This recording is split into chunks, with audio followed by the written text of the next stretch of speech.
ఆ మన ఏదైనా ఒక పని చేస్తున్నప్పుడు మనం ఆ పని చేస్తున్నప్పుడు ఏ ఫలితము ఆశించకుండా చేయాలనేది తమో గుణం నుంచి బయటకు వచ్చినట్టు.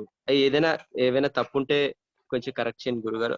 ఒకవేళ ఆ పని దేవుడి తమో గుణం నుంచి బయటికి రావటానికి ఫలితం మీద ఆసక్తితోటి చేసినా పర్వాలా. తమో గుణం నుంచి బయటికి రావటానికి ఫలితాన్ని ఉండాలా. ఎందుకంటే ఓ ఫలితాన్ని గనక మనం ఆశిస్తేనే ఆ పని చేస్తాం.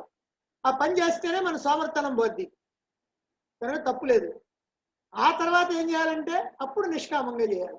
కొంతకాలం అలా కోరికతోటి నువ్వు ఏ పనులు చేసినా ఆ తర్వాత కోరిక లేకుండా చేయాలి. ఎందుకంటే మనం లక్ష్యం, అంతిమ లక్ష్యం మోక్షం కాబట్టి అప్పుడు కావాలి. అంతేగాని తమో గుణం పోవటానికి మాత్రం కోరికతోటి చేయొచ్చు, ఏం తప్పులేదు.